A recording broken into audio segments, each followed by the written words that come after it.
भारत माता की, भारत माता की।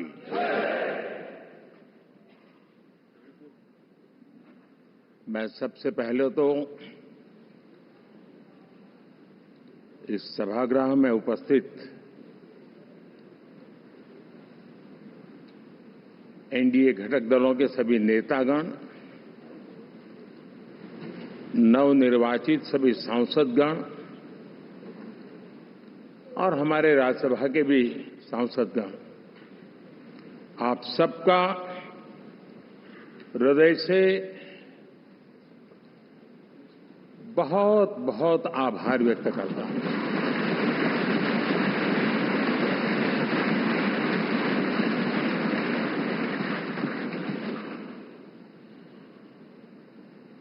मेरे लिए खुशी की बात है कि इतने बड़े समूह को आज मुझे यहां स्वागत करने का अवसर मिला है।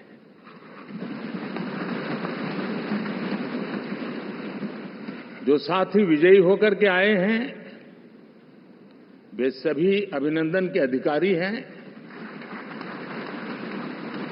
लेकिन जिन लाखों कार्यकर्ताओं ने दिन रात परिश्रम किया है,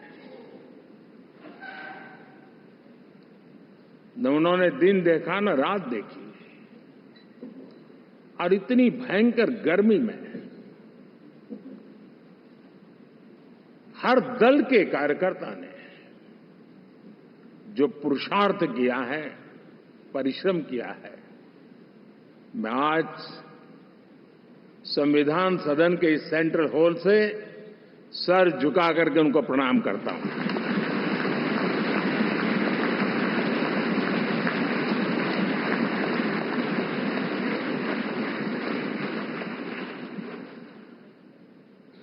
साथियों, मेरा बहुत सौभाग्य है कि एनडीए के नेता के रूप में आप सब साथियों ने सर्वसम्मति से चुन करके मुझे एक नया दायित्व दिया है, और इसके लिए मैं आपका बहुत बहुत आभारी हूं।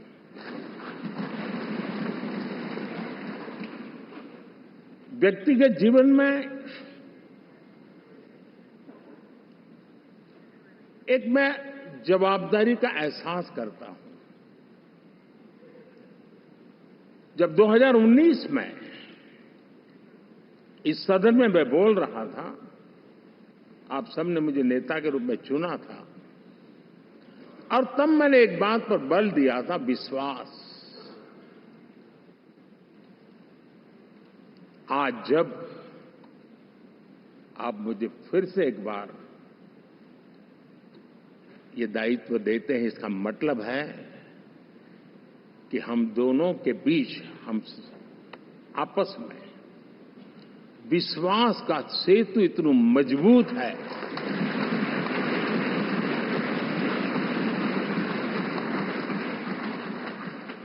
ये अटूट रिश्ता विश्वास की मजबूत धरातल पर है, और ये सबसे बड़ी पूंजी होता है। और इसलिए ये पल मेरे लिए भावुक करने वाले भी हैं, और आप सबके प्रति जितना धन्यवाद करूं उतना कम है।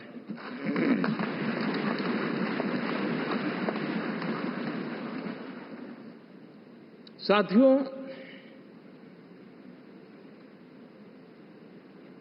बहुत कम लोग इन बातों की चर्चा करते हैं, शायद उनको सूट नहीं करता होगा, लेकिन हिंदुस्तान के इतने महान लोकतंत्र की ताकत देखिए कि एनडीए आज देश में 22 राज्यों में लोगों ने उनको सरकार बनाकर के सेवा करने का मौका दिया।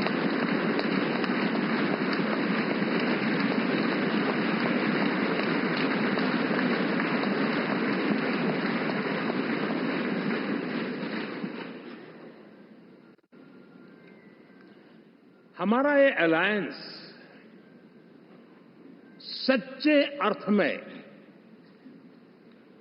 भारत की असली जो स्पिरिट है, जो भारत का आत्मा है, भारत की जड़ों में जो रचा बसा है, उसका एक अर्थ में प्रतिबिंब है।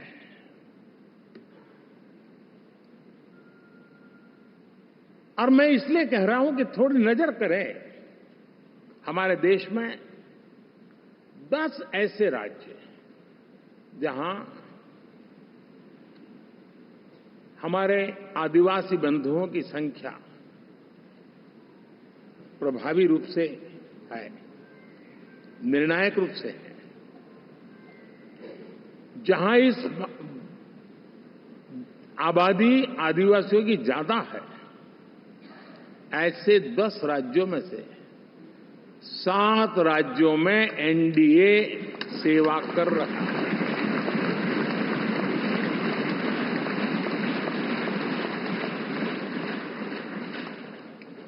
साथियों, हम सर्वपंथ संभाव के हमारे संविधान को समर्पित है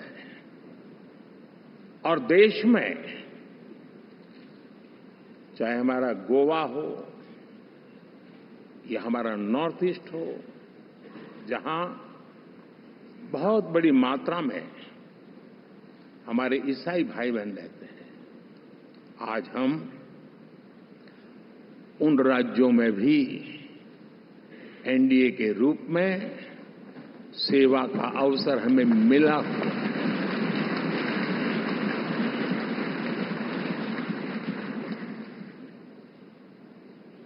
साथियों, प्री पोल अलायंस हिंदुस्तान के राजनीतिक इतिहास में और हिंदुस्तान की राजनीति में गठबंधन के इतिहास में प्री पोल अलायंस इतना सफल कभी भी नहीं हुआ है जितना कि एनडीए हुआ।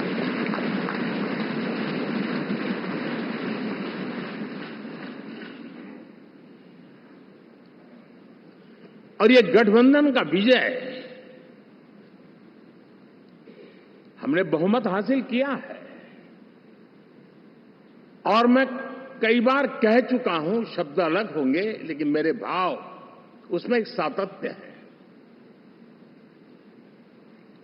सरकार चलाने के लिए बहुमत आवश्यक है, लोकतंत्र का वही एक सिद्धांत है, लेकिन देश चलाने के लिए सर्वमत बहुत जरूरी होता है।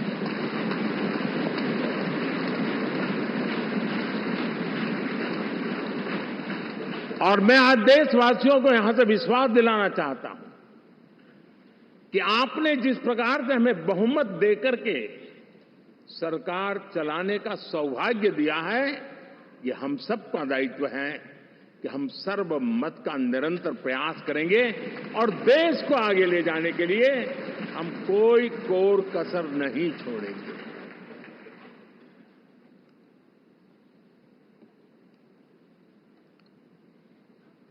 साथियों, एनडीए को करीब करीब 3 दशक हो चुके हैं।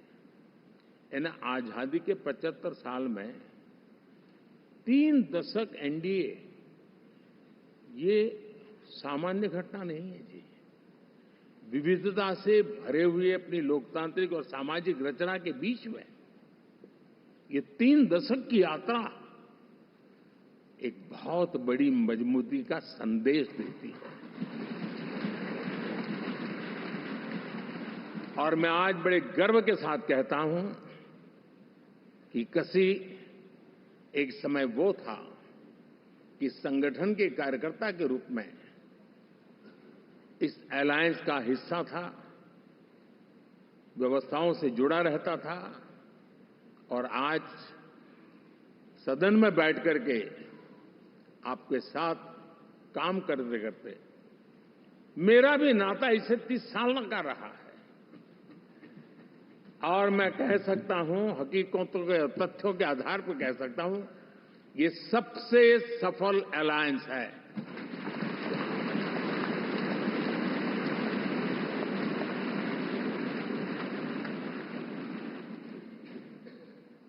हम गर्व से कह सकते हैं कि 5 साल का टर्म होता है। इस अलायंस ने 30 साल में से 5-5 साल के 3 टर्म सफलतापूर्वक पार किए हैं और अलायंस चौथे टर्म में एंटर कर रहा है।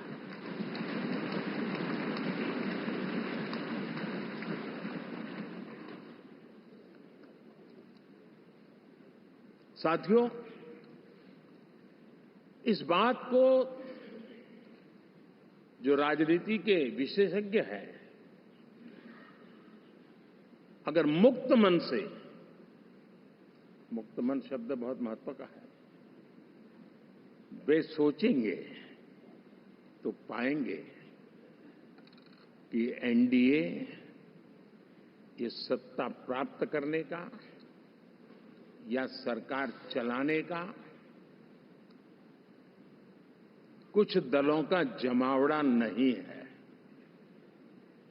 ये राष्ट्र प्रथम की मूल भावना से नेशन फर्स्ट के प्रति कमिटेड वैसा ये समूह है। और 30 साल का लंबा कालखंड शुरू में शायद असेंबल हुआ होगा, लेकिन आज मैं कह सकता हूं कि भारत के राजनीतिक व्यवस्था में एक ऑर्गेनिक अलायंस है।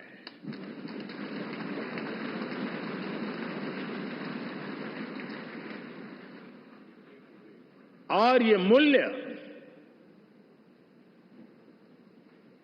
श्रद्धेय अटल बिहारी वाजपेयी, श्री प्रकाश सिंह जी बादल,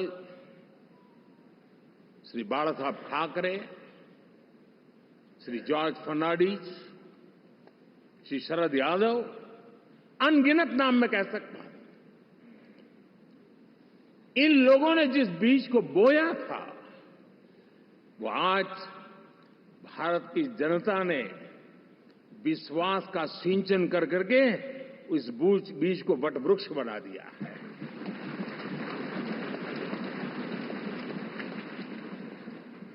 और हम सबके पास ऐसे महान नेताओं की विरासत है और हमें इसका गर्व है। बीते 10 वर्षों में हमने एनडीए की उसी विरासत, उसी मूल्यों को लेकर के निरंतर आगे बढ़ने का और देश को आगे बढ़ाने का प्रयास किया है। जैसे मैंने कहा, मुक्त मन से राजनीति के विश्लेषक अगर विश्लेषण करेंगे तो देखेंगे कि एनडीए का जो लोग दिखते हैं ना, उसमें एक कॉमन चीज नजर आती है और वो है गुड गवर्नेंस। इन सबने अपने अपने समय में, अपने अपने कार्यकाल में जब जब जहां सेवा करने का मौका मिला है, गुड गवर्नेंस इस देश को दिया है। और इस प्रकार से एनडीए एक प्रकार से, एनडीए कहते ही गुड गवर्नेंस ये अपने आप पर्यायवाची बन जाता है। साथियों, हम लोगों के सभी के कार्यकाल में, चाहे मैं गुजरात में रहा हूं या बाबू हमारे आंध्र में रहे हो या नीतीश जी ने बिहार के लिए भरपूर सेवा की हो, हम सबके अंदर केंद्र बिंदु में गरीब का कल्याण केंद्रस्थ रहा है।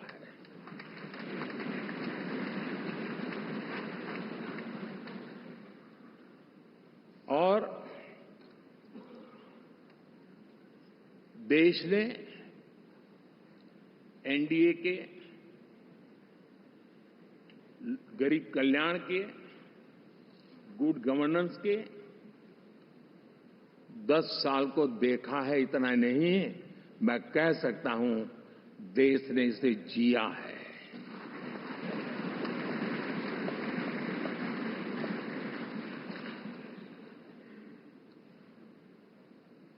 जनता जनार्दन ने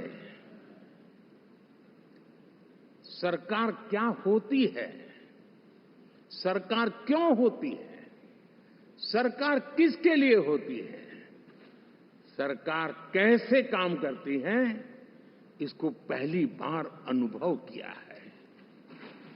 वरना जनता और सरकारों के बीच में एक खाई की व्यवस्था ही बनी हुई थी। हमने उसको पाट दिया है। हमने सबका प्रयास का मंत्र देश को नई ऊंचाई पर ले जाने के लिए चरितार्थ करके देखा है। साथियों, एनडीए सरकार में हम अगले 10 साल में, मैं बहुत जिम्मेवारी के साथ कह रहा हूं, अगले 10 साल में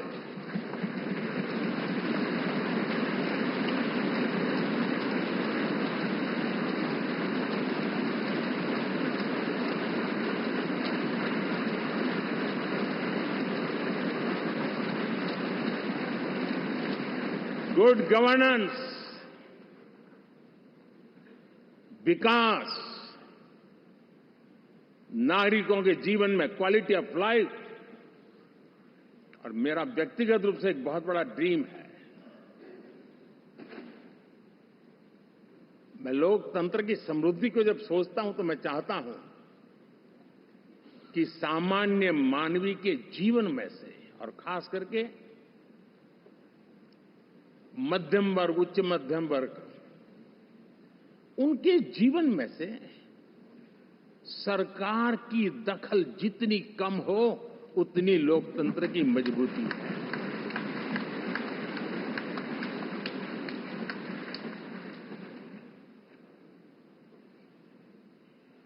और आज के टेक्नोलॉजी के युग में बहुत आसानी से हम, वरना एक दिन में 10 काम हो तो 10 अलग अलग वो सारी चीजें मांगेंगे। हम बदलाव चाहते हैं। गुड गवर्नेंस का ये भी एक महत्वपूर्ण पहलू है। लेकिन हम विकास का नया अध्याय लिखेंगे, गुड गवर्नेंस का नया अध्याय लिखेंगे, जनता जनार्दन की भागीदारी का नया अध्याय लिखेंगे, और सब मिलकर के विकसित भारत के सपने को साकार करके रहेंगे।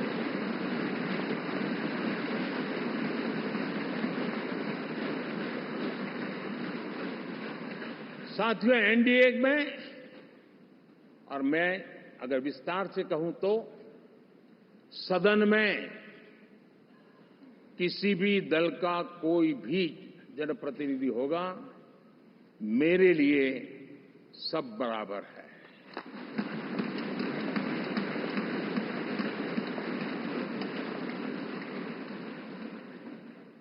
जब मैं सबका प्रयास की बात करता हूं तो मैं सदन में भी, चाहे वो लोकसभा हो या राज्यसभा हो, हमारे लिए सब बराबर है।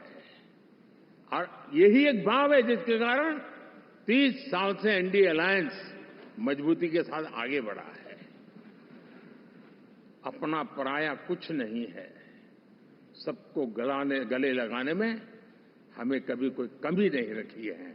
उसी का परिणाम है कि जनता का विश्वास भी जीत पाते हैं। साथियों, हमने 2024 में जिस टीम भावना से काम किया है और ग्रासरूट लेवल पे किया है, सिर्फ फोटो ऑप करना, नेता मिलकर के हाथ हिलाएं और फिर तुम्हारे रास्ते में मेरे रास्ते, ऐसा नहीं। ग्रासरूट लेवल तक सबने मिल करके ये जो काम किया है, और उसी ने हमें ऑर्गेनिक अलायंस का सामर्थ्य दिया है।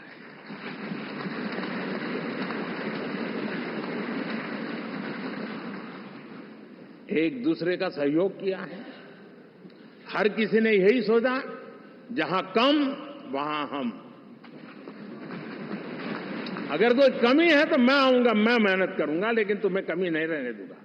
जहां कम वहां हम, ये हर कार्यकर्ता ने जी करके दिखाया है, और तभी तो जीत आती है। साथियों, कभी कभी मैं कह सकता हूं कि हमारा 10 साल का अनुभव है, भारत के हर क्षेत्र का और भारत के हर नागरिक का जो एस्पिरेशंस हैं, रीजनल एस्पिरेशंस हैं, वे और नेशनल एस्पिरेशंस, इसका एक अटूट नाता होना चाहिए। इसके बीच में हवा तक गुजर न सके, इतना जुड़ाव होना चाहिए, तब देश आगे बढ़ता है।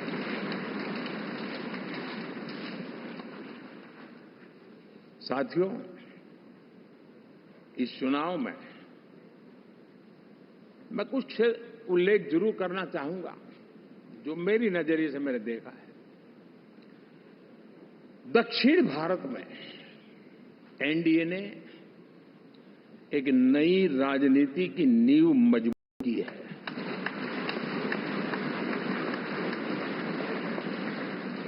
अब देखिए, कर्नाटक एंड तेलंगाना, अभी तो इनकी सरकारें बनी थी,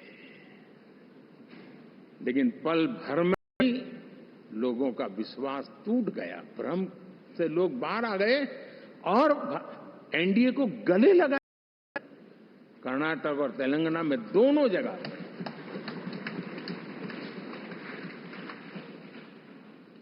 साथियों, तमिलनाडु, मैं तमिलनाडु की टीम को भी बधाई देना चाहूंगा,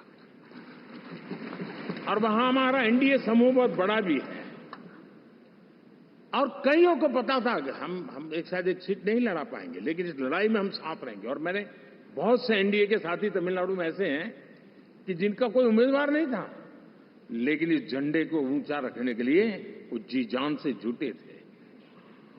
और इसलिए आज तमिलनाडु में भले हम सीट नहीं जीत पाए, लेकिन जिस तेजी से एनडीए का वोट शेयर बढ़ा है, वो साफ साफ संदेश दे रहा है कल में क्या लिखा हुआ है।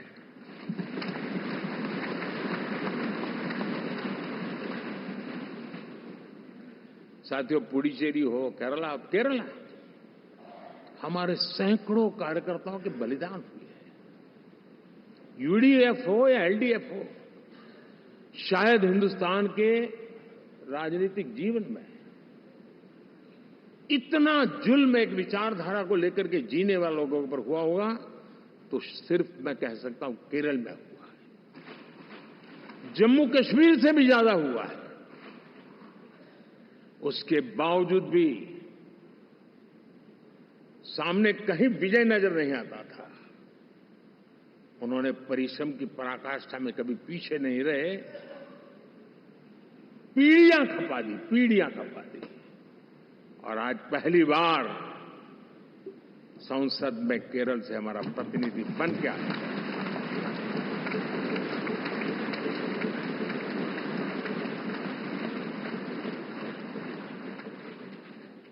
साथियों, अरुणाचल में हमने लगातार, हमारी सरकार बनती रही है और भारी समर्थन से बनती है। सिक्किम में भी हमारे एनडीए की सरकार करीब क्लीन स्वीप के साथ, अरुणाचल क्लीन स्वीप। आंध्र, मैं अबू बाबू को पूछ रहा था, बोले हिस्टोरिकली ये सबसे हाईएस्ट विक्ट्री है।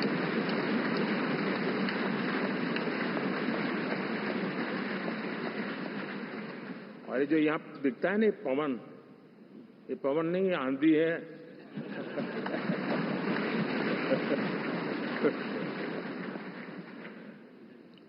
आंध्र ने इतना बड़ा हमारे प्रति जनमत दिया है। हिंदुस्तान के लिए एक सामान्य मानवीय की विकास की जो जिजीविषा है उसका प्रतिबिंब है। और महाप्रभु जगन्नाथ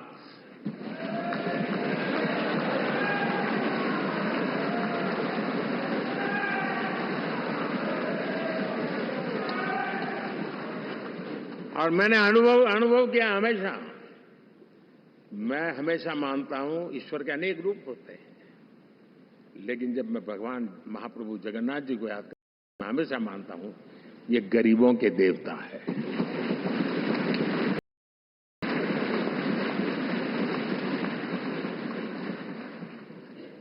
और वहां जो क्रांति रूप परिणाम आया है, मैं इसे एक रिवॉल्यूशन देख रहा हूं। और मैं इसके साथ कह सकता हूं कि विकसित भारत का हमारा जो सपना है, आने वाले 25 वर्ष, पहले मैंने 10 साल कहा था, या मैं 25 साल कह रहा हूं,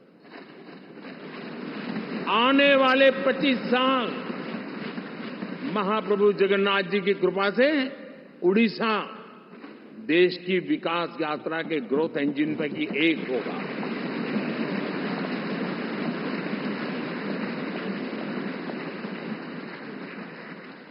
साथियों, हम लोग जब 4 जून के नतीजे चल रहे थे, मैं तो अपने काम में कुछ व्यस्त था। बाद में फोन आना शुरू हो गए, तो मैंने किसी को पूछा, यार ये तो ठीक है आंकड़े वांकड़े, तो मुझे ये बताओ कि ईवीएम जिंदा है कि मर गया?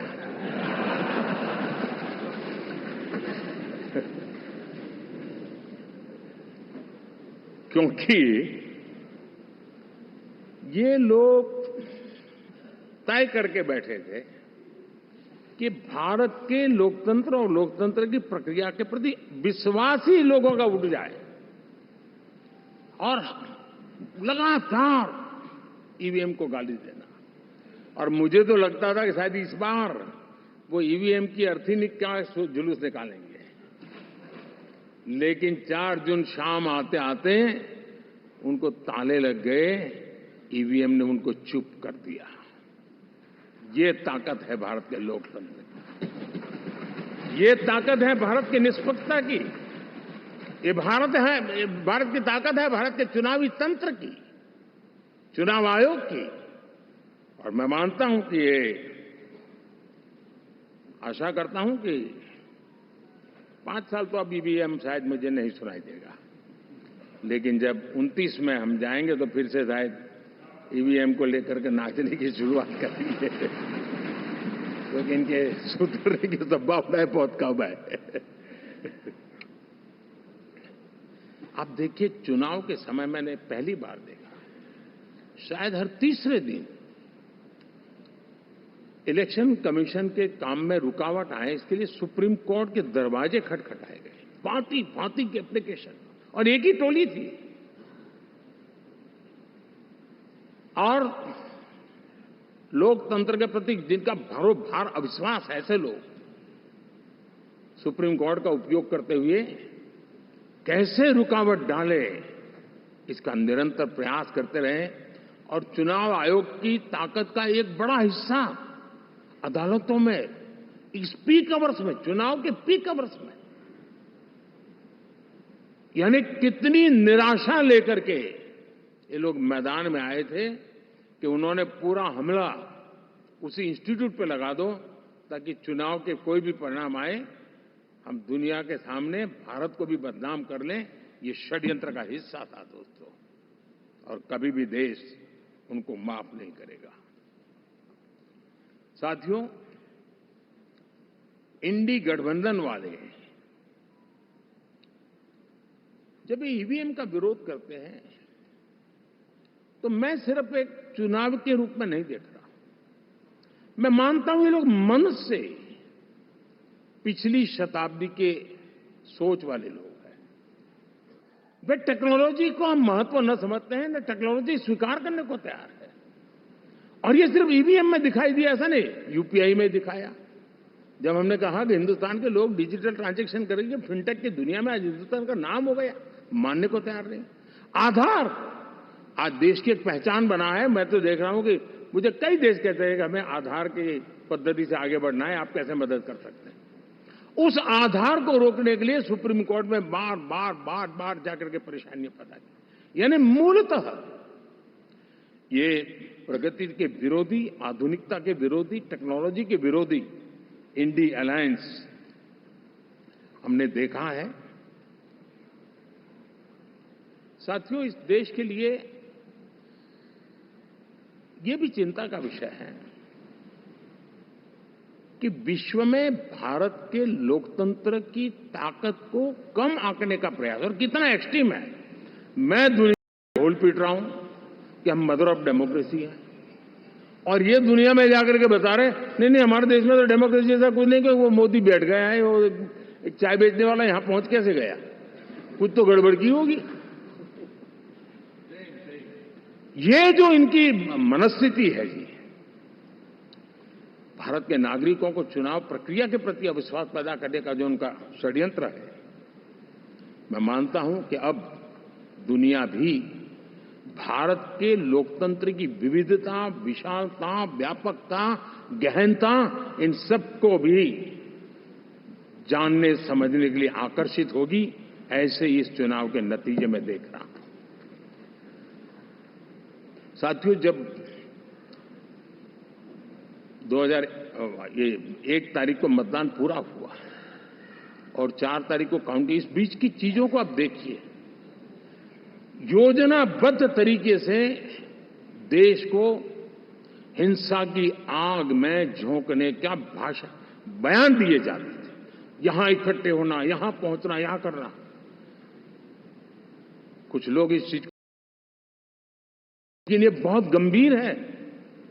आप भारत के लोकतंत्र को, पहले उसकी व्यवस्था को अनादर करते हो, अब परिणाम आने से पहले एक ऐसा माहौल बना दो कि बस आग लगा देंगे। हर प्रकार से उन शब्दों का अर्थ यही निकलता है कि उन्होंने देश को उस दिशा में ले जाने का प्रयास किया था। लगातार देश को गुमराह करने का प्रयास किया गया, देश के लोगों को बांटने का प्रयास किया। अरे, चुनाव एक ऐसा लोकोत्सव होता है कि ज्यादा से ज्यादा लोगों को हम जोड़े, तोड़ने के लिए नहीं होता है। लेकिन हर प्रकार से कोशिश यही की गई। साथियों, मैं मानता हूं कि 2024 के लोकसभा के चुनाव हर पैरामीटर से देखेंगे, दुनिया ये मानती है और मानेगी कि ये एनडीए का महाविजय है।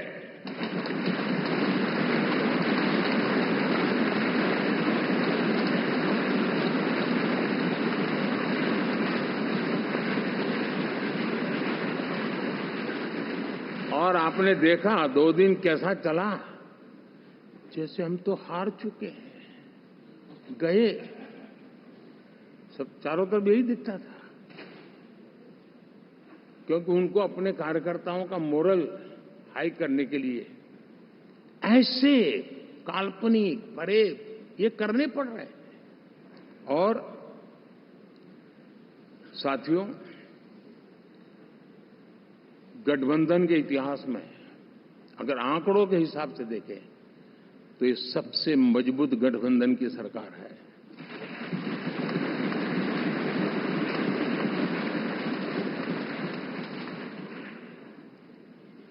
लेकिन कोशिश ये की गई कि इस विजय को स्वीकार न करना, उसको पराजय के छाया में डुबो कर रखना। लेकिन उसकी ऐसी चीजों की बाल मृत्यु हो जाती है, और हो भी गई। लेकिन देशवासी जानते हैं कि न हम हारे थे, न हम हारे हैं।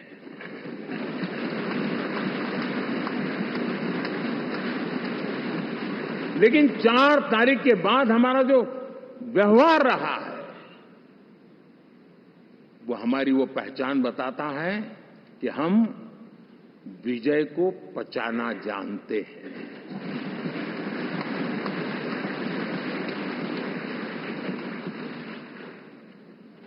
हमारे संस्कार ऐसे हैं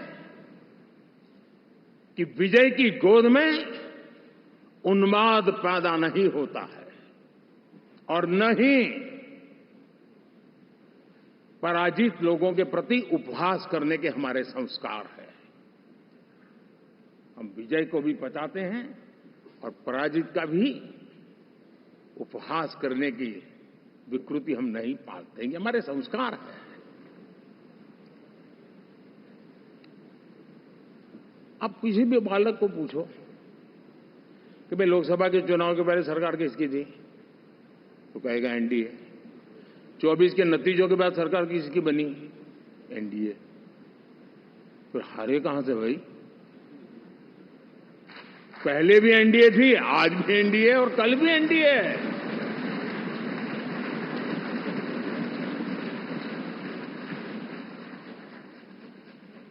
आप सोचिए 10 साल बाद भी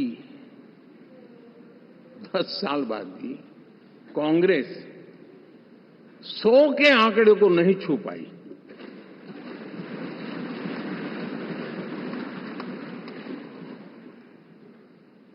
और अगर मैं 14, 19 और 24 3 चुनावों को जोड़ करके कहूं, कांग्रेस के 3 चुनाव जोड़ूं, तो इन 3 चुनावों में जितनी सीटें मिली है उससे ज्यादा हमें इस चुनाव में मिली है।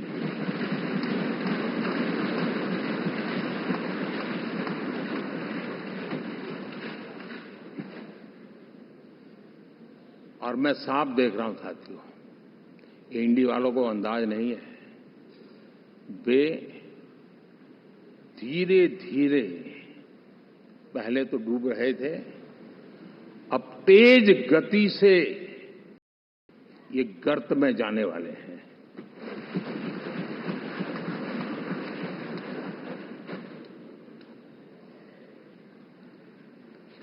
साथियों, इंडिया अलायंस वाले देश के सामान्य नागरिकों की जो समझ है, आज भी वो उसके सामर्थ्य को समझ नहीं पाए हैं या समझना चाहते नहीं है। भारत के सामान्य व्यक्ति की भी एक समझ है और जो जमीन से जुड़ा रहता है ना, वो समझ को छूता है, समझता है, पहचानता है, वो वहां नहीं है। साथियों, इन लोगों का जो व्यवहार रहा है 4 तारीख के बाद, मैं आशा करता था कि वे लोकतंत्र का सम्मान करेंगे, लेकिन उनके व्यवहार से लगता है कि शायद उनमें ये संस्कार आए, इसके लिए हमें और इंतजार करना पड़ेगा। और तो मैं ज्यादा कुछ कह नहीं सकता। और ये वो लोग हैं जो खुद की पार्टी के पीएम का अपमान करते हैं, उसके निर्णयों को फाड़ देते थे। खुद की पार्टी को विदेशी मेहमान आ जाए तो उसके लिए चेयर नहीं होती थी। ये सारे दृश्य आपने देखे हैं, ठीक। और मैं समझता हूं कि इन सारी स्थितियों में से हम लोकतंत्र की मजबूती और जनता जनार्दन के प्रति आस्था, इसको हम, साथियों,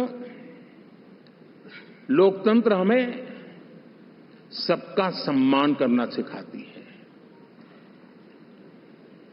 विपक्ष में भी जो सांसद जीत करके आए हैं, मैं उनको भी बधाई देता हूं।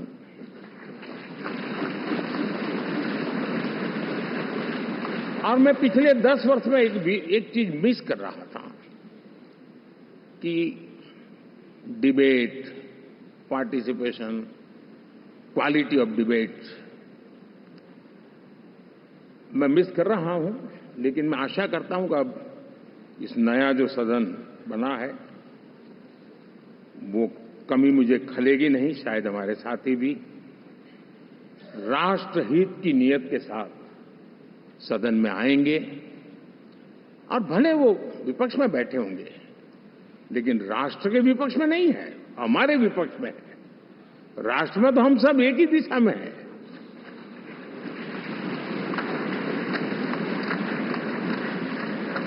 राष्ट्र में हमारा कोई पक्ष विपक्ष नहीं है। राष्ट्र में तो हम 140 करोड़ है और मैं आशा करता हूं कि वो राष्ट्र हित की भावना को लेकर के सदन में आएंगे और सदन को समृद्धि देने में वे कुछ न कुछ योगदान करेंगे। साथियों, 24 का जनादेश एक बात को बार बार मजबूती दे रहा है, बार बार मजबूती दे रहा है कि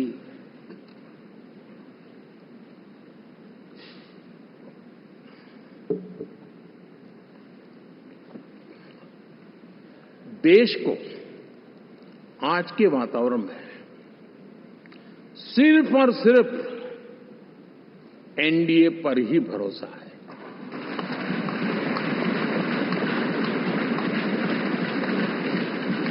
और जब इतना अटूट विश्वास है, इतना भरोसा है, तो स्वाभाविक है देश की अपेक्षाएं भी बढ़ेगी और मैं इसे अच्छा मानता हूं और हम सबका कर्तव्य भी मानता हूं। और इन अपेक्षाओं को पूर्ण करने के लिए, और मैंने पहले भी कहा था कि जो 10 वर्ष हमने काम किया है वो तो ट्रेलर है।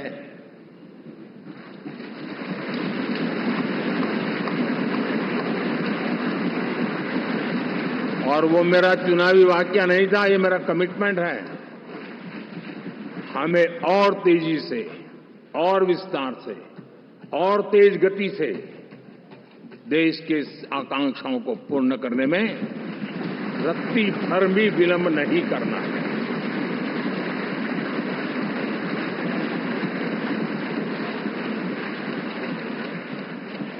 जनता जनार्दन चाहती है हम पहले से ज्यादा डिलीवर करें।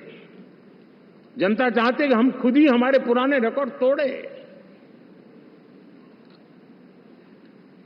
और मैं साथियों एक तरफ एनडीए रखूं, दूसरी तरफ भारत के लोगों के सपने और संकल्पों को रखूं, तो मैं कहूंगा NDA, new India, develop India, aspirational India.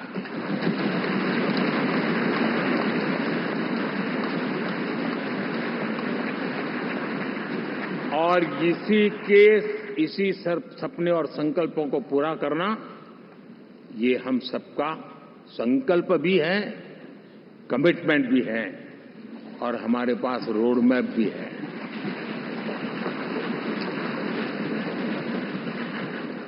साथियों, एनडीए ने हमेशा करप्शन फ्री, रिफॉर्म ओरिएंटेड, स्थिर सरकार देश को दी है। जब जब हमें अवसर मिला हम लोगों ने काम किया है। उसके सामने कांग्रेस नेतृत्व वाली यूपीए, अब उन्होंने पुरानी अपनी छवि सुधारने के लिए नाम बदल दिया, लेकिन पहचान घोटालों की है।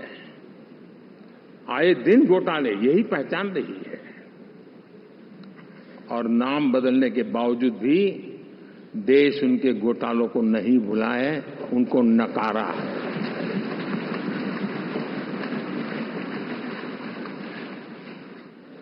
और मैं कह सकता हूं साथियों, इंडी अलायंस वालों ने एक व्यक्ति का अपोज करने के वन पॉइंट एजेंडा के कारण देश की जनता ने उनको ही ऑपोजिशन में बिठा दिया है।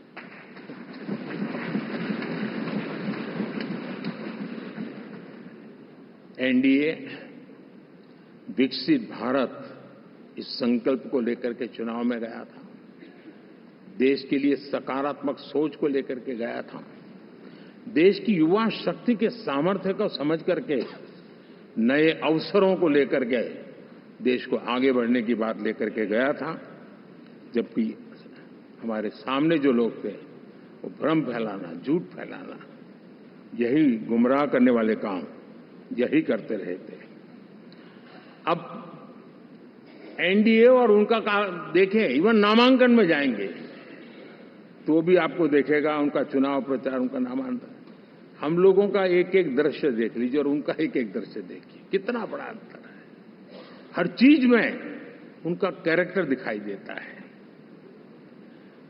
और क्या रहा, फोटो ऑप के लिए तो उन्होंने अलायंस घोषित कर दिया, लेकिन कितने ही राज्यों में वो आपस में लड़ते रहे हैं, चुनावी जंग में एक दूसरे की पीठ में छुरा भोंकते रहे हैं। कभी उन्होंने कहा कि ये तो हमारा वैचारिक अलायंस है, वो विचार लेवल पर ठीक है, बाकी नीचे तो हमारा अपना हम तैयार करेंगे। और अब फिर उन्होंने कहा कि भाई हम तो सीट के आधार पर अलायंस करेंगे, टोटल न भी करें, ये भी खेल खेला। और अभी अभी तो चुनाव पूरा शुरू कर दिया कि ये तो हमारा अलायंस लोकसभा के चुनाव के लिए ही था, बाद में नहीं है, ये भी शुरू कर दिया। यानी मैंने बहुत पहले कहा था कि आप देख लेना 4 जून के बाद बिखराव शुरू हो जाएगा, और वो शुरू हो चुका है। इसका मतलब ये हुआ कि वो सिर्फ और सिर्फ सत्ता सुख के लिए एक दूसरे का साथ देने की कोशिश करते थे, लेकिन उनमें उनका अगर स्वार्थ निश्चित होता तो साथ देना, वरना नहीं देना, एक कैरेक्टर था। साथियों, ये लोग कितने ही बड़े झूठे बोलते रहे हैं। और आप देखिए, चुनाव के समय उन्होंने देश के सामान्य नागरिक को गुमराह करने के लिए जो पर्चियां बांटी कि ये देंगे और वो देंगे और टिकना देंगे, फलाना देंगे, 2 दिन से मैं देख रहा हूं कि कांग्रेस के दफ्तरों पर लोग कतार लगा के खड़े हैं कि पर्ची है, 1 लाख रुपया कहां है, लाओ भाई, मांग रहे हैं लोग। यानी आपने जनता जनार्दन की आंखों में कैसा उनको भ्रमित किया, कैसी आंख में धूल झोंक दी कि वो बेचारा सामान्य नागरिक मान के चलता था, हाँ भाई 4 जून के बाद रुपया मिल जाएगा, इसलिए वो जाके खड़ा रह गया। और अब उसको धक्का मारा जा रहा है, डंडे मारे जा रहे हैं, वहां से निकाला जा रहा है। अब इस प्रकार का चुनाव, ये अपने आप में देश के गरीबों का अपमान है, हमारे देश के सामान्य नागरिकों का अपमान है। और कभी भी देश ऐसी हरकतों को न भूलता है, न ही कभी माफ किए बिना माफ कभी करता है।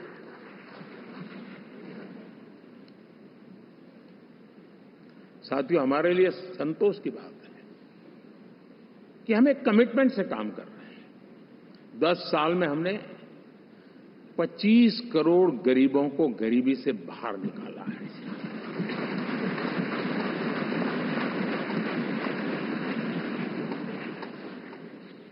गरीब कल्याण का एक सुरक्षित मजबूत कवच दिया है हमने उसको, और उसके अंदर भी एक नए एस्पिरेशंस पैदा हुए हैं कि हां, अब मुझे गरीब नहीं रहना है, और उसके लिए मुझसे जो हो सके मैं हर अवसर का फायदा उठाऊंगा।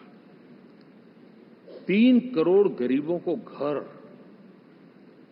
ये ऐसे कहने का आंकड़ा नहीं है जी, कितनी मेहनत पड़ती है मुझे मालूम है, लेकिन हम सफलतापूर्वक इसको कर पाए हैं।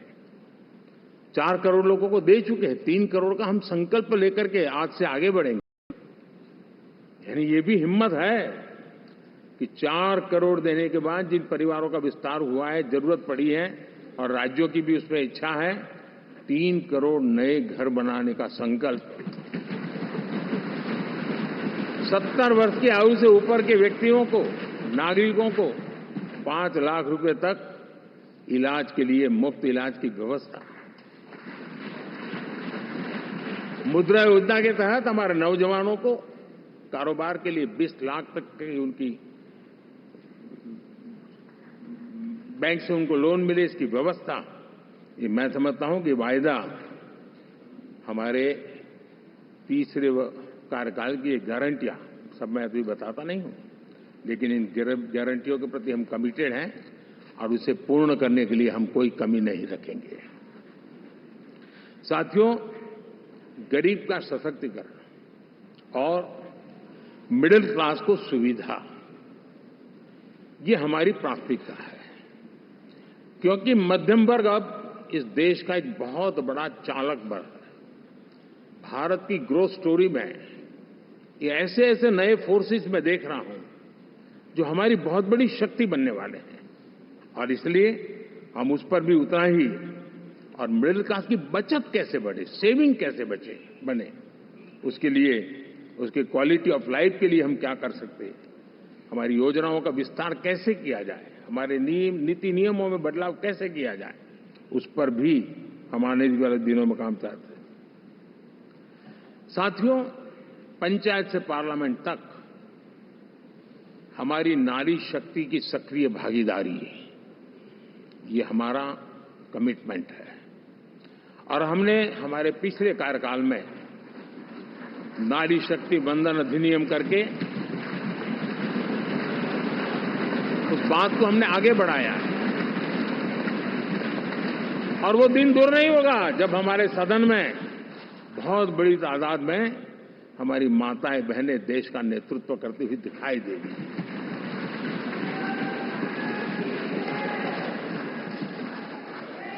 इस पूरे चुनाव में हम सबसे ज्यादा महिला उम्मीदवारों को टिकट देने वाली पार्टी रहे हैं, ये हमारा कमिटमेंट है।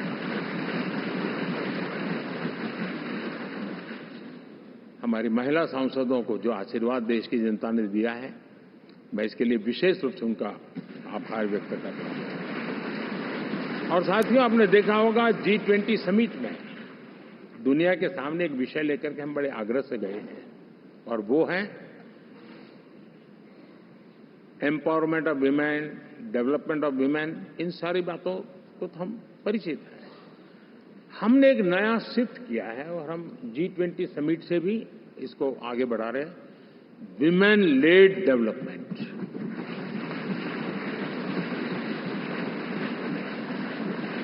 एक बार हमारा इस प्रकार का कमिटमेंट बनता है तो परिवर्तन बिल्कुल साफ नजर आता है।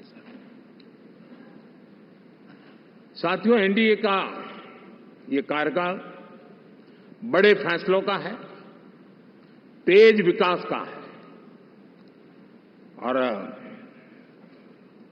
अब हम समय गंवाना नहीं चाहते कि हम 5 नंबर की इकोनॉमी से 3 नंबर की इकोनॉमी पर पहुंच रहे हैं।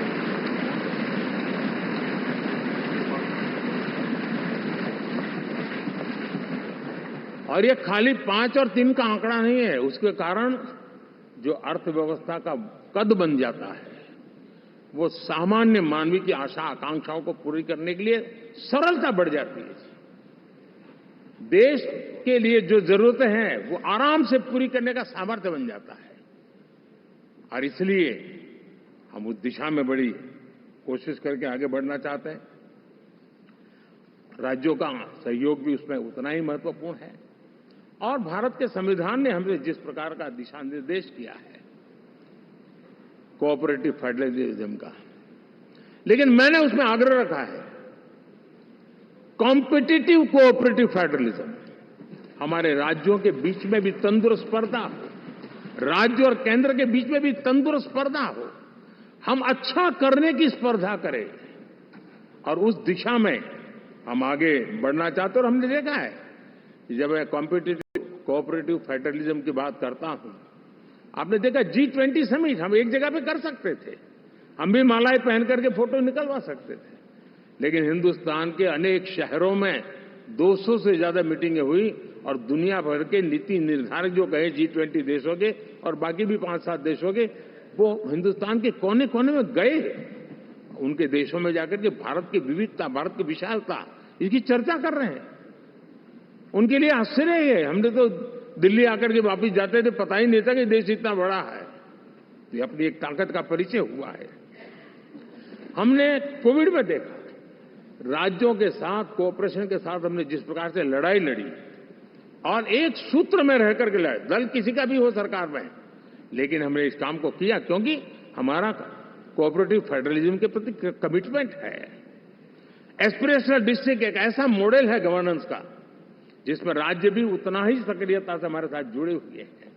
और दुनिया के लिए जो डेवलपिंग कंट्रीज हैं, उनके लिए गवर्नेंस का एक ऐसा मॉडल प्रस्तुत हो रहा है जिसका अब तो केस स्टडी के रूप में दुनिया के अनेक यूनिवर्सिटी केस स्टडी करना शुरू की है।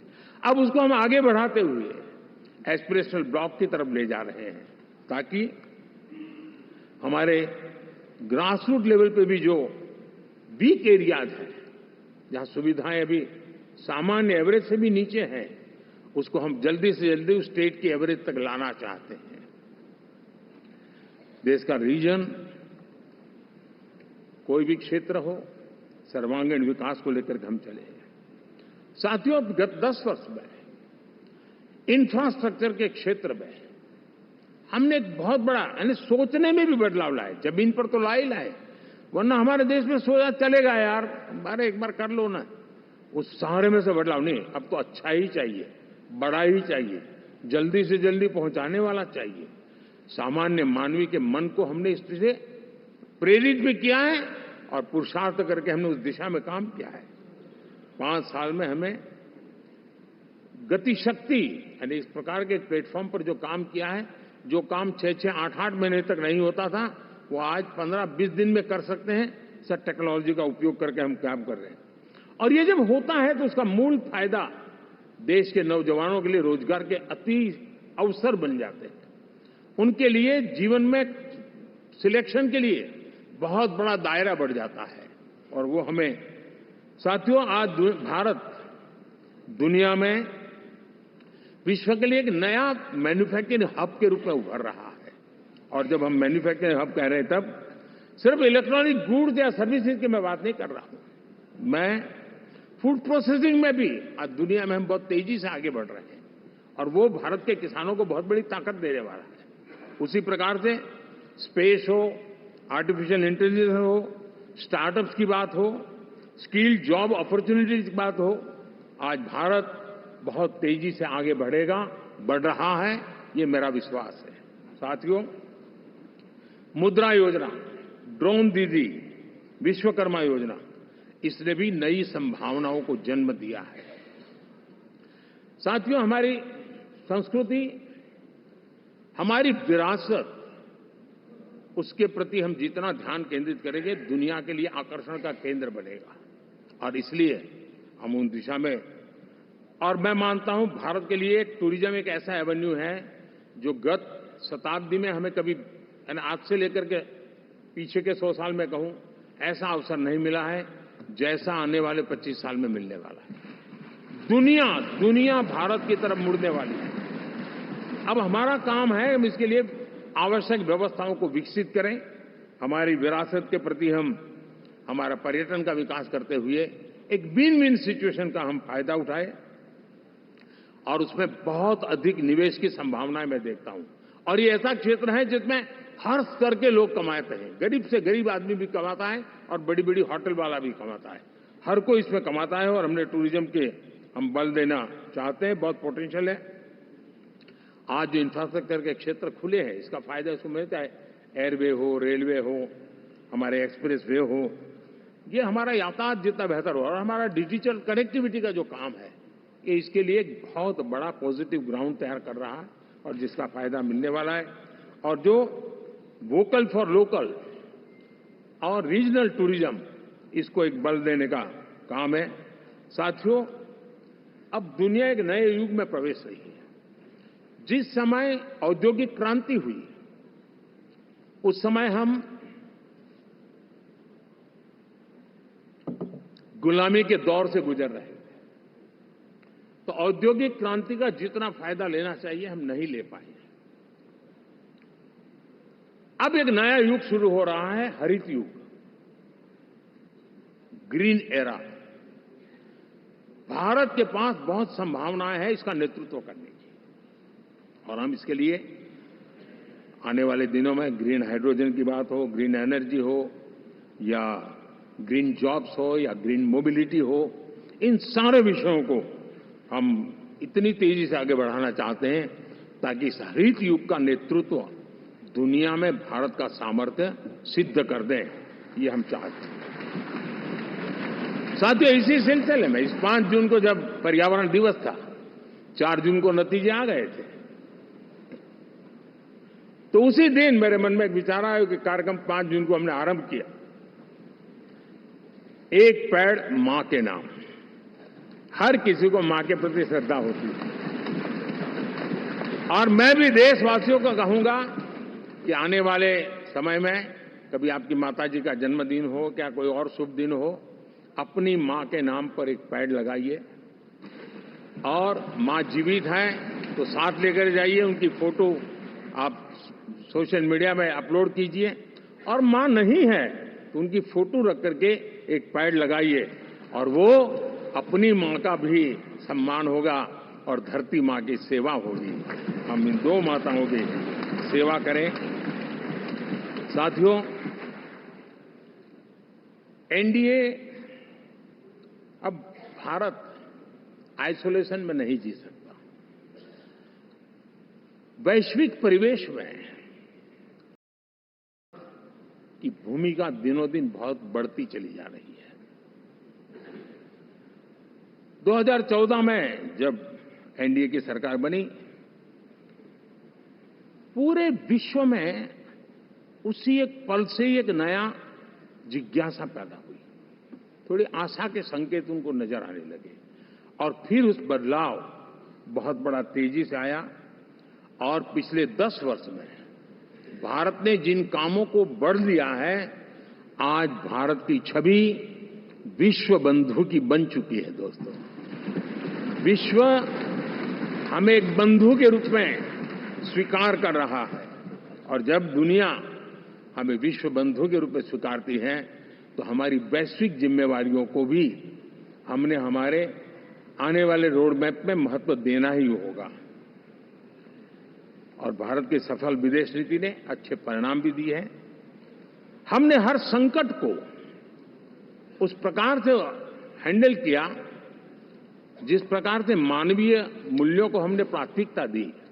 उसका परिणाम है कि सामान्य मानवी के मन में ये विश्व बंधु वाला भाव बहुत मजबूत हुआ, और भारत का सेवा भाव का जो कैरेक्टर है उसको विश्व ने पहचाना है। चाहे यूक्रेन का संकट हो, चाहे अफगानिस्तान का संकट हो, हर हमारे लोगों को बचाना हो, हमने किसी भी में हमने कोई कमी नहीं रखी है। और साथियों, ये क्षमता के कारण भारत में निवेश की संभावनाएं बहुत बढ़ने वाली है। मैं राज्यों से भी कहूंगा कि आप प्रगतिशील नीतियां बनाकर रेडी रहिए। विश्व आज आपके आंगन पे दरवाजे पर दस्तक दे रहा है, और जो राज्य ज्यादा स्पष्ट नीतियों के साथ आएगा, जो राज्य उन कंपनियां विदेशी आने वाले लोगों को ठीक से हैंडल करेगा, उसको बेनिफिट मिलने ही वाला है। और भारत ने जो नीतियां बनाई है, भारत ने जो वातावरण बनाया है, उसका लाभ भारत के हर राज्य को मिलना चाहिए, और उस दिशा में हम तेजी से काम करना चाहते हैं। साथियों, हमने G20 समिट में देखा है, दुनिया का भारत के प्रति नजरिया बदला है। जो लोग इन चीजों को माइन्यूटली देखते होंगे उनको पता होगा कि G20 एक प्रकार से कई संकटों से गुजर रहा था। उतार चढ़ाव आते रहते थे, बिखराव भी नजर आ रहा था, लेकिन भारत में G20 आने के बाद नए प्राण से भर गया है, नया सामर्थ्य आ गया है। और ये भारत की ताकत है कि उसने पूरे विश्व को जोड़ने में G20 के माध्यम से बहुत बड़ा काम किया है। और उसके इन दिनों भी जो परिणाम आए, इसके बाद मेरा काफी समय विदेश के सरकारों से फोन अभिनंदन स्वीकार करने में गया, और शायद मैं 14 में 19 में भी ऐसा अनुभव नहीं था जितना इस बार फ्लो है। दुनिया के करीब करीब, अब नाम ले, उसने भारत को शुभेच्छा व्यक्त की है या बात करने की कोशिश की है। यानी ये वैश्विक जो हमारा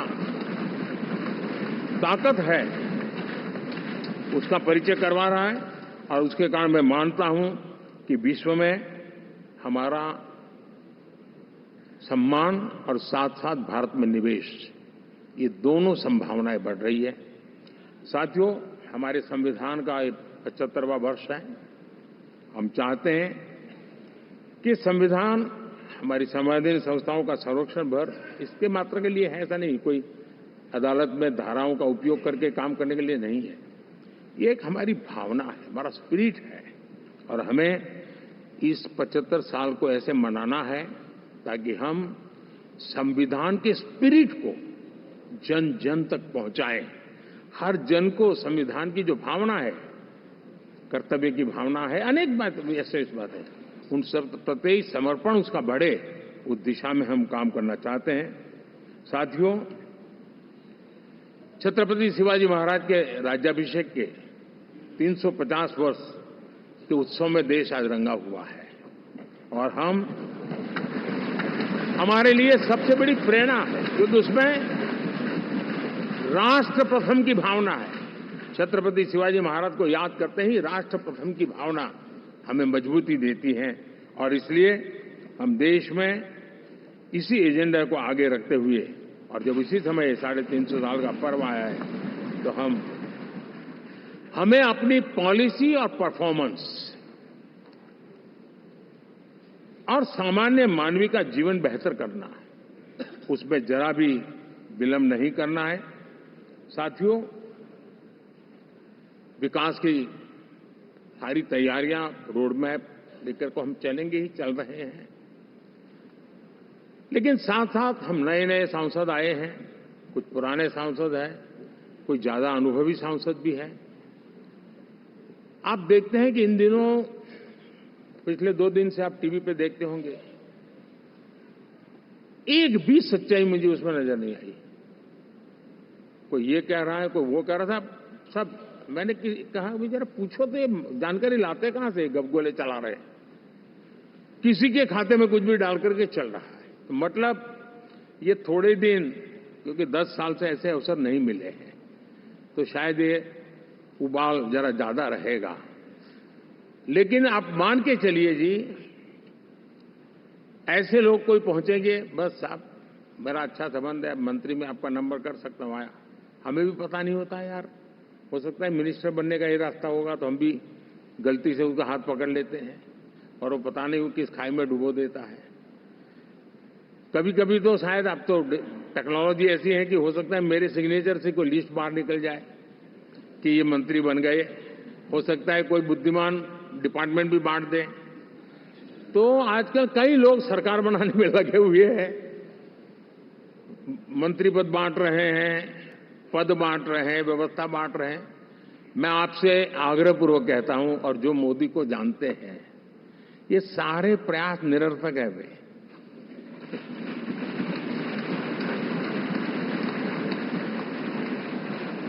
आप भी किसी का फोन आ जाए तो 10 बार वेरीफाई कीजिए कि जिसने फोन किया है वो सचमुच में अथॉरिटी है। अदरवाइज कोई भी कहे भाई आपका नाम हो गया है, सुबह परिवार को बुला लीजिए, शपथ समारोह में आना है, हो गया।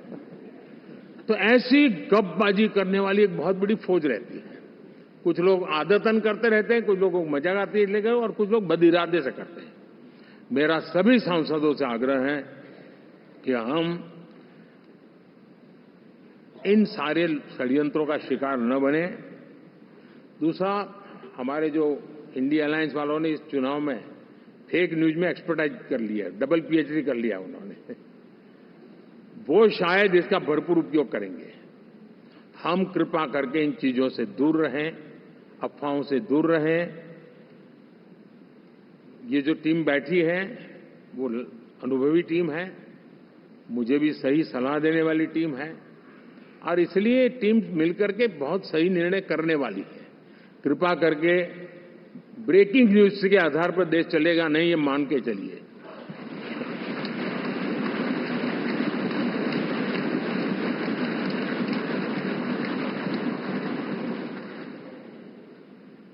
साथियों, विकसित भारत का संकल्प लेकर के हम चले हैं। 3 नंबर की इकोनॉमी पहुंचना मैं जानता हूं, निश्चित रोड मैप के साथ उसको हम पार करने वाले हैं। और मैंने पहले भी कहा था कि मेरा पल पल देश के नाम है, मेरा पल पल आप लोगों के नाम है। मैं 24/7 अवेलेबल हूं।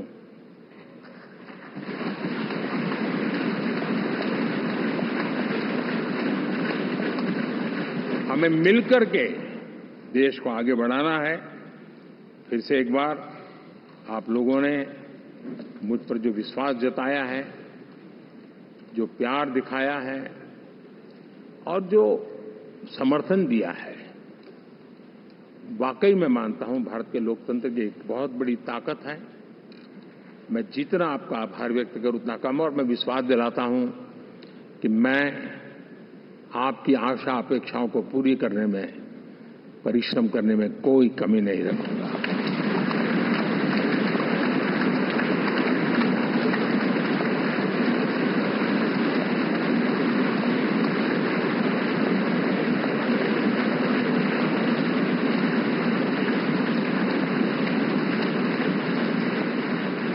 मेरे लिए जन्म सिर्फ और सिर्फ वन लाइफ वन मिशन, और वो है मेरी भारत माता। ये मिशन है 140 करोड़ देशवासियों के सपनों को पूरा करने के लिए खप जाना।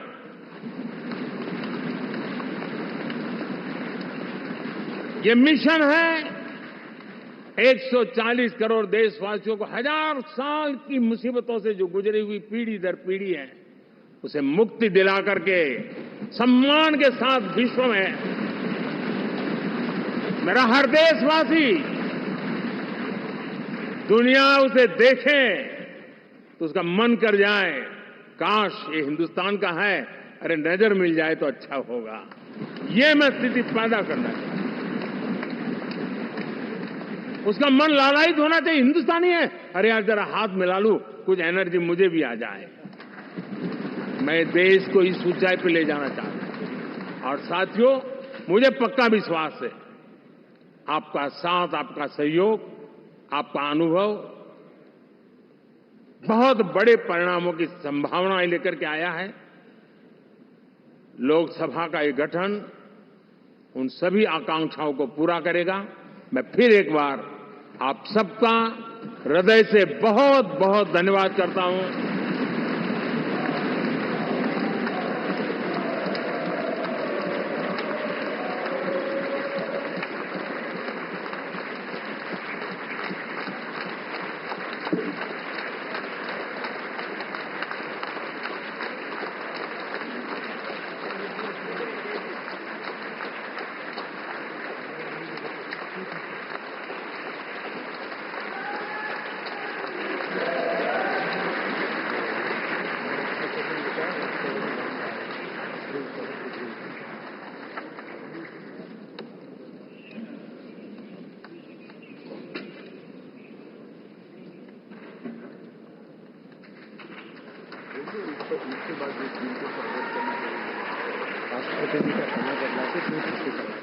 जो एनडीए के साथी स्वागत करना चाहते हैं वो आगे आ सकते हैं, और बाकी भी जो फिर पार्टी के वरिष्ठ नेता भी स्वागत करना चाहते हैं वो आगे आ सकते हैं। एनडीए के वरिष्ठ नेता राष्ट्रपति भवन की ओर भी इसके बाद जाएंगे। तो एनडीए के साथी तमिलनाडु देवनाथ, हाँ जाओ जाओ।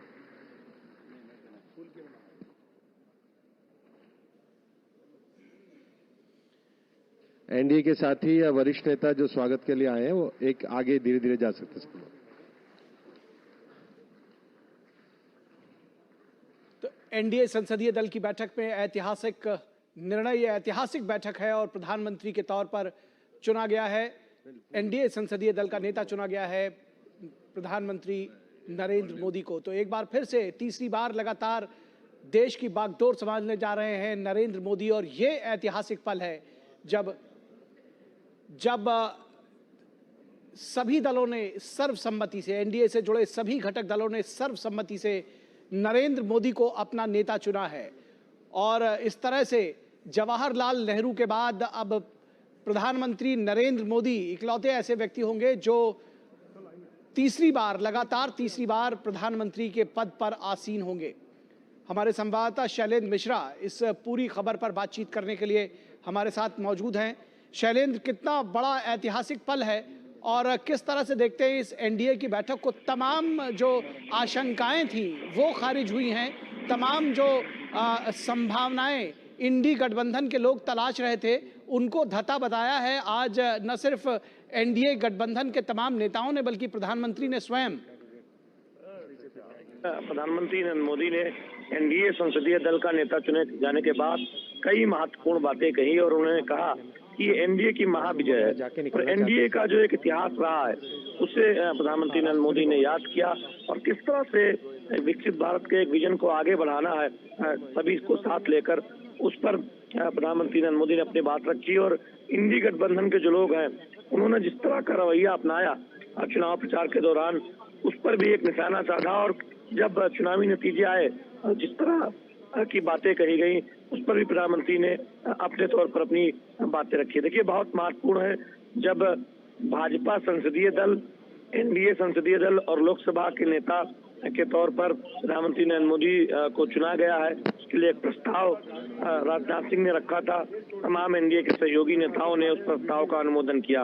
अब एनडीए के तमाम वरिष्ठ नेता राष्ट्रपति भवन जाएंगे, राष्ट्रपति द्रौपदी मुर्मू से मुलाकात करके सरकार बनाने का दावा पेश किया जाएगा। प्रधानमंत्री नरेंद्र मोदी की अगुवाई में एनडीए का एक दल राष्ट्रपति भवन जाएगा, इस बात की जानकारी दी गई है।